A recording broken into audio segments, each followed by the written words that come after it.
நீங்கெல்லாம் வாசமா இருக்கீங்க. நீங்கெல்லாம் என் தலைக்கு வந்துட்டா நான் கூட தான் வாசமா இருப்பேன். இப்போ நீங்க கொஞ்சம் கொஞ்சமா என் கைக்கு வரீங்களா, கையிலேருந்து தலைக்கு வரீங்களா, அப்புறம் நான் உங்களை விட வாசமா மாறிடுவேனா? என்ன நான் உங்களை விட அழகு இல்ல? நான் தான் பூ பறிச்சுன்னு சொல்லிடாதீங்க. டிஎஃப்ஓ சார், நேத்து அந்த பக்கத்து வீட்டுக்காரன் தெரியாம உங்க தோட்டத்துல இருந்து மல்லிப்பூ பறிச்சுட்டான். விடுவேனா நானு? அங்கேயே அபராதம் போட்டு மிரட்டி 5 ரூபா வாங்கிட்டேன்ல. யாரு நானு? இன்னும் 2 மாசத்துல டிஎஃப்ஓ ஆக போற சின்ராசோட நேத்து அந்த ஆளு நீங்க டிஎஃப்ஓ அந்த ஆளு. அந்த ஆளு நான் தான், இந்த டிஎஃப்ஓ நான் தான். நீங்கன்னு தெரியாம உங்ககிட்டயே மிரட்டி 5 ரூபா அபராதம் வாங்கிட்டு என்ன மன்னிச்சிருங்க. மன்னிக்கிறது இருக்கட்டும். ஆமா, இங்க எங்கேயோ பூ வாசம் அடிக்குதே. அதுவா? அது நான் இன்னைக்கு காலையில என் தலைக்கு ஷாம்பூ போட்டு குளிச்சேன், அதான் வாசம். செயற்கையிலே கூந்தலுக்கு மனமா? ஆமா, தாவணிக்குள்ள என்ன இருக்கு? என்ன? ஐயோ, தாவணியில பூ பூத்திருக்கு. இது எப்போ இங்க வந்துச்சு? நீங்க எப்படி பாத்தீங்க? ஏய், இங்க வா. இதெல்லாம் தெரியாம நான் டிஎஃப்ஓ ஆக முடியுமா? இப்ப நீ பூவை பறிச்சு தாவணிக்குள்ள வச்சிருக்க. இதே பூவை பறிக்கத்தான் நேத்து நீ இங்க வந்த. இந்த தப்புக்கெல்லாம் எங்க டிபார்ட்மெண்ட்ல என்ன தண்டனை தெரியுமா? என்னது? ட்ரெஸ் எல்லாம் அவுத்துட்டு லாக்அப்ல தள்ளிடுவாங்க. ஐயோ, போனா போகுது, அபராதமா ஏதாவது கொடுத்துட்டு போ. ஐயோ, நான் காசு கொண்டு வரலையே. காசு இல்லையா? அப்ப ஏதாவது வச்சுட்டு போ. எதை வைக்கிறது? ஐயோ, பாவாடெல்லாம் பார்க்காதீங்க, அதெல்லாம் அவுத்து வைக்க முடியாது. ஐயோ, தாவணி எல்லாம் பார்க்காதீங்க, அதையும் அவுத்து வைக்க முடியாது. ஐயோ, ஜாக்கெட்லாம் பார்க்காதீங்க, அதையும் அவுத்து வைக்க முடியாது. அப்ப ஒண்ணு பண்ணு, ஃபைன் கட்டுற வரைக்கும் உன் மனசை இங்க வச்சுட்டு போ. எதுக்கு? உன் மனசு தானே மல்லிகைப்பூ கலையுது, இங்க வச்சுட்டு போ, துத்தி திரியிட்டோம். ஏய், இனிமே என் அனுமதி இல்லாம நீ எப்ப வேணாலும் பூ பறிச்சுட்டு போலாம். சந்தோஷம் தானே? நிஜமாவா? Mister Kittu. Hi. Come on. என்ன நீ மட்டும் வந்திருக்க? எங்க Benz, Fiat, Ambassador, Maruti van, Tata Sierra, auto அத்தனை கலந்து போய் ஒர்க் ஷாப்க்கு ஓட்டி அடிக்க போயிருக்குதா? இந்த கிண்டல் பண்ற வேலை எல்லாம் என்கிட்ட வேணாம். உங்களை வேலை பேச வந்திருக்கேன். வேலையா? புடிச்சு பேசலாமா புடிக்காம பேசலாமா? என்ன சொல்றீங்க? சில பேர் வேலை வெளியே தெரியாம இருக்கிறதுக்காக வேட்டியை கை மேல போட்டு பேசுவாங்க, சில பேர் வாயால பேசுவாங்க. உங்களுக்கு எப்படி கையா வாயா? வாயாலே பேசுவோம். உங்க ஓட்ட வீடு என்ன விலை, டப்பா லாரி என்ன விலை? 10 லட்சம் தரட்டுமா? என்ன 10 லட்சமா? என்ன யோசிக்கிறீங்க? ஒரே செக்கா 20 lakhs கொடுக்கணுமா? உங்க வீட்ல இருக்கிற சின்ராசு உங்க வீட்டை விட்டு இல்ல இந்த ஊரை விட்டே காலி பண்ணி ஆகணும். மாப்பிளைய வீட்டை விட்டு காலி பண்றதுக்கு 20 லட்சமா? சின்ராசு, உனக்கு மட்டும் இவளை செட்டப் பண்ணி விட்டுட்டேன்னா உன்னை வச்சே இவகிட்ட பணத்தை கறந்துருவேன். அம்மா, சின்ராசு பாவம் பால்வடியும் முகம், அந்த முகத்தை ஏன் ஊரை விட்டு போக சொல்ற? அந்த ஆள் யாருங்க? என் மாமா மகனா இல்ல அத்தை மகனா? ஏன் ட்ரெஸ் பத்தி கமெண்ட் பண்ண? என்ன பாட்டு பாடி கிண்டல் பண்ண அந்த ஆளை முதல்ல ஊரை விட்டே வரணும். அம்மணி, ரோட்ல 1000 பொண்ணுங்க போறாங்க, அவங்க கிட்ட எல்லாம் சின்ராஜ் பார்த்து நீ அப்படி ட்ரெஸ் பண்ணு இப்படி ட்ரெஸ் பண்ணு சொல்றாரா? அவங்களை எல்லாம் விட்டுட்டு உங்ககிட்ட மட்டும் ஏன் சொல்றாரு? அங்கதான் விஷயமே இருக்கு. அங்கதான் ஒரு டச்சிங், ஒரு கசமுசா, ஒரு கில்பா. அப்படின்னா உன் அழக அவ மட்டும் தான் ரசிக்கணும், மத்தவங்க ரசிக்க கூடாதுன்னு நினைக்கிறான்.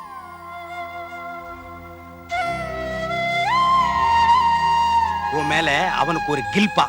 பையன் சோக்கா இருக்கானே, அவன் மேல உனக்கு ஒரு கில்பா வரலையா?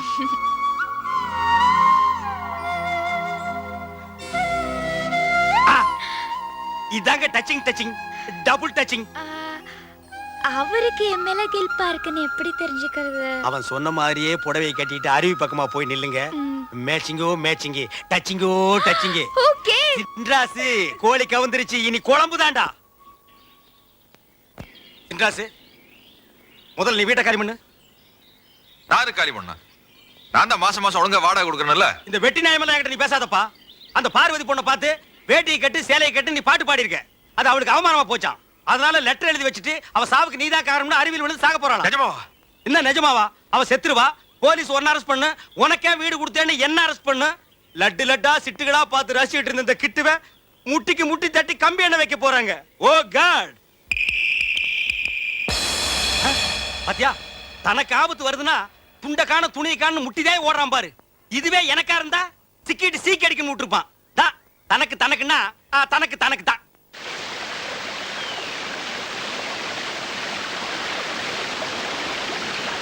ஐயோ என்னது அவன் மேல போட்டுறது வருது, கீழே போட்டுறது வருது. ஐயோ அவன் உள்ள போட்டுறது வருது. என்னது அவன் இன்ஸ்டால் பண்ணி செத்துட்டாளா? பார்வதி பார்வதி பார்வதி பார்வதி பார்வதி பார்வதி. ஹாய் வெளிய வா, வெளிய வா அண்ணா. ஏய் என்ன புடவை தடுக்கிடுச்சு. பொட்டு வச்சு பூ வச்சு புடவை கட்டி பொண்ணா லட்சணம் மாதிரி நீங்க தானே சொன்னீங்க. அது மாதிரியே வந்திருக்கேன். இப்ப நீங்க நினைச்ச மாதிரி பொண்ணா நான் இருக்கேனா?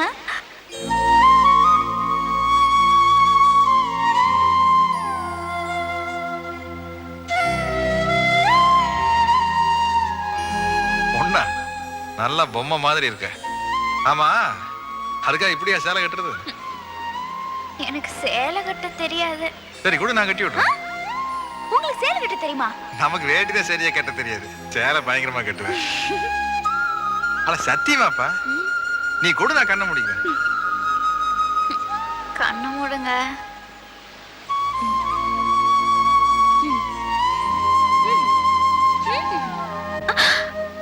அங்க வேண்டாம்.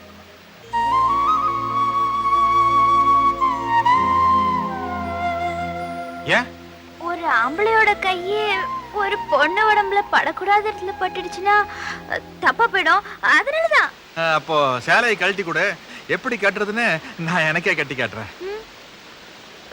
சரி.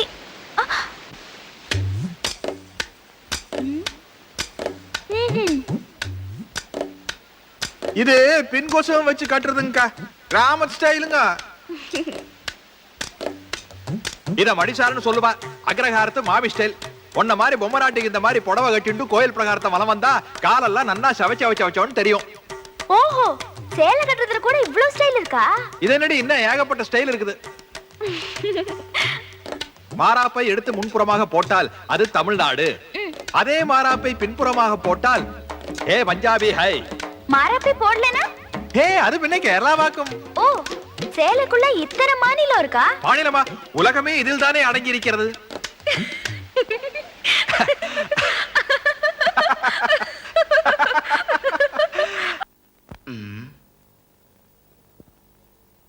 இந்த ஜாதகத்தை பாக்குறச்சே ஏதோ தாலி தோஷம் இருக்கிற ஜாதகமா தோன்றது. ஐயரே, எங்க அண்ணன் ஜாதகத்துல தாலி தோஷம் இருக்கோ செவ்வாய் தோஷம் இருக்கோ தெரியாது. அவருக்கு 35 வயசு ஆச்சு. எப்ப கல்யாணம் நடக்கும் சொல்லு. தாலி தோஷம் இருக்கிற ஜாதகாளுக்கு கல்யாணம் நடக்கலாம், இல்ல நடக்காமலும் போகலாம். அதையும் மீறி நடத்தினே அவ உயிருக்கே ஆபத்தா முடியும். தாலி தங்காது, தெரிஞ்சுங்கோ. ஏண்டா தம்பி, ஏதோ ராவ் காலத்து ஜாதகத்தை பார்த்துட்டோமோ? இல்லையே, வெள்ளிக்கிழமை 9:10 நல்லா இருந்தானே. அநேகமா இன்னைக்கு உனக்கு தான் கெட்ட நேரம் நினைக்கிறேன். சும்மா சாவுக்கு பூச்சி காட்டாத. ஏதாவது பரிகாரம் இருக்குமில்ல, அதை சொல்லு. இருக்கு, ஆனா அந்த பரிகாரத்தை அவ்வளவு சுலபமா செஞ்சிட முடியாது. என்னன்னு சொல்ல ஐயரே, நாங்க நடத்தி காட்டுறோம். ஊருக்குள்ள இருக்கிற பெண்கள்லாம் அவ தாலி தங்கத்தை மனசார உங்களுக்கு தானமா தரணும். அந்த தாலி தங்கத்தை வாங்கி பஞ்ச லோகத்தால உங்க அண்ணனுக்கு ஒரு சிலையை செஞ்சு அதை முச்சந்தியில வச்சேன்னா தாலி தோஷமும் நீங்கும், கல்யாணமும் நடக்கும். ஆனா இந்த லோகத்துல யாராவது அவ தாலி தங்கத்தை தானமா தருவாளோ? எங்க அண்ணனுக்கு கல்யாணம் நடக்கணும்னா ஊர்ல இருக்கிற பொம்பளைங்க எல்லாம் தானாவே தாலி தங்கத்தை தரணும். இல்ல நாங்களே தாலி எடுத்து செலவு வச்சிரும்.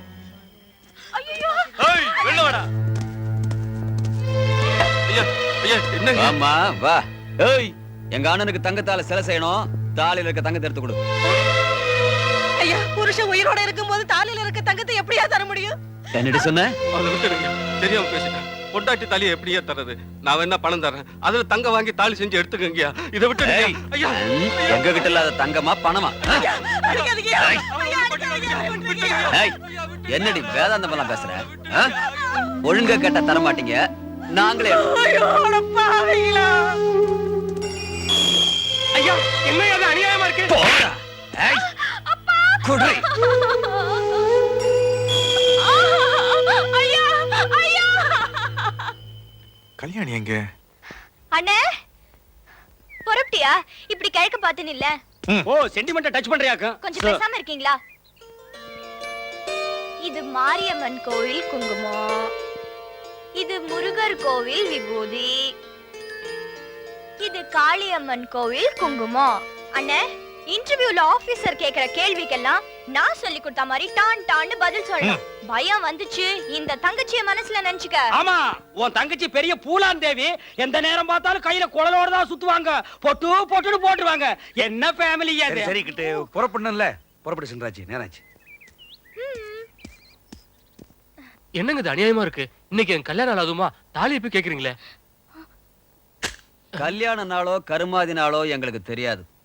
எங்களுக்கு வேண்டியதெல்லாம் அவ தாலியில இருக்கிற தங்கம். புருஷன் உயிரோட இருக்கும்போது எந்த பொண்ணாலும் தாலியை தருவாளா?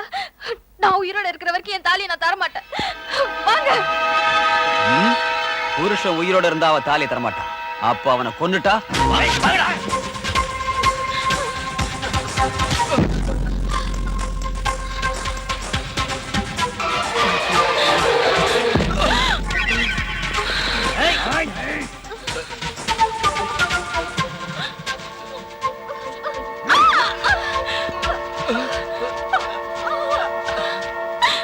சாவுடா நாயே.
என்ன துரப்பாண்டி, என்னாச்சு சார்?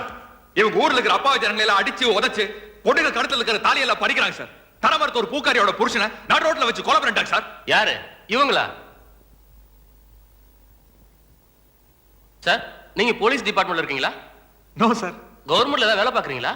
இல்ல சார், நான் எம்ஏ படிச்சவன். டிஎஃப்ஓ இன்டர்வியூக்காக போயிட்டு இருந்தேன். அந்த நேரத்துல தான் சார் இந்த கொலையை பார்த்தேன். கொலைய நீங்க மட்டும் தான் பாத்தீங்களா? இல்ல சார், ஊர்ல இருக்கிற எல்லாருமே பார்த்தாங்க. பார்த்த ஜனங்க யாருமே வந்து கம்ப்ளைண்ட் கொடுக்கல. இன்டர்வியூக்கு போற உனக்கு ஏன் அந்த வெட்டி வேலை? செத்து போனவ உனக்கு மாமனா இல்ல மச்சானா?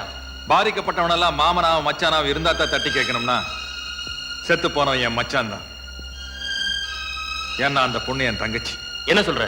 ஆமா சார், கட்டின பொண்டாட்டி தவிர மத்த பொண்ணுகளை எல்லாம் அக்காவாவும் தங்கச்சியாவும் நினைக்கிறவன் தான் சுத்தமான தமிழன். உன்ன மாதிரி எத்தனை பேரை நாங்க பாத்துருக்கோம். போலீஸ் ஸ்டேஷனுக்குள்ள தங்கச்சிம்ப, ஊருக்குள்ள அண்ணிம்ப, ராத்திரி வீட்டுக்குள்ள போனா ஒப்பாட்டியா? என்ன சொன்ன?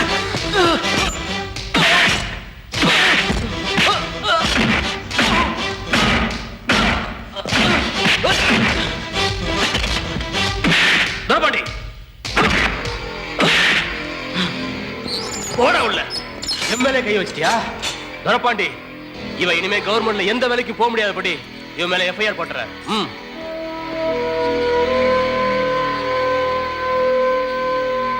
என்ன சொல்றீங்க? ஆமாங்க சார், கம்ப்ளைண்ட் கொடுக்க போன என் பையனே அரெஸ்ட் பண்ணி லாக்அப்ல வச்சுட்டாங்க. நீங்க தான் சார் எப்படியா ஹெல்ப் பண்ணணும். சார் இங்க சின்ராசுன்னு ஒருத்தர் கம்ப்ளைண்ட் கொடுக்க வந்தாரு. அவருக்கு இன்டர்வியூ. சார் இவரை எதுக்கு லாக்அப்ல வச்சிருக்கீங்க? அத உன்கிட்ட சொல்ல வேண்டிய அவசியம் இல்ல. சார் 10 மணிக்கு அவருக்கு டிஎஃப்ஓ இன்டர்வியூ இருக்கு. இத பாருங்க, தயவு செஞ்சு அவர் வெளியே விடுங்க. இந்த இன்டர்வியூ அட்டெண்ட் பண்ணலன்னா அவருக்கு வேலையே கிடைக்காம போயிடும். வேலையே கிடைக்காம போயிடுமா? லைஃப் லாங் அவனுக்கு எந்த வேலையும் கிடைக்காம பண்றேன் பாரு. யோ ரைட், எஃப்ஐஆர் போட்டு கேஸ் ஸ்ட்ராங்கா ஃபைல் பண்ணியா?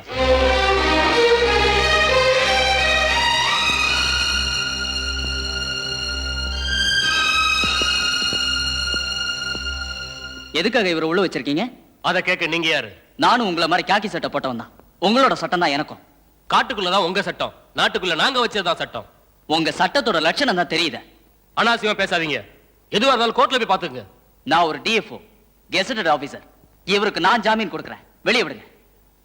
இதுக்கு நீங்க மறுத்தீங்கன்னா நான் உங்க மேலதிகாரியை பார்க்க வேண்டி வரும். கான்ஸ்டபிள், அந்த ஜாமீன் பெட்டிஷன்ல கையெழுத்து வாங்கிட்டு அந்த வெளில விடு. சின்ராசு, ஆத்திரப்படாத, அவசரப்படாதுன்னு எத்தனையோ தடவை சொன்னேன். நீ கேட்கல.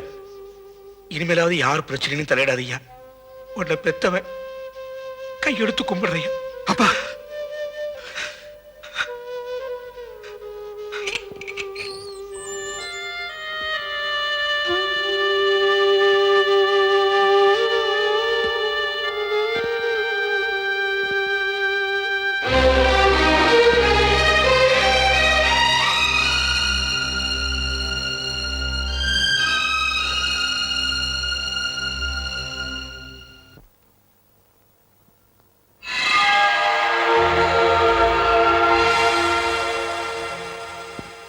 மரியாதைக்குரிய அண்ணன் சந்தன பாண்டியன் அவர்களின் தங்கச் சிலையை நமது காவல்துறை அதிகாரி அவர்கள் தன் திருக்கரத்தால் திறந்து வைத்து சிறப்புரை ஆற்றுவார். கை தட்ட மாட்டீங்களா? தட்டுங்க.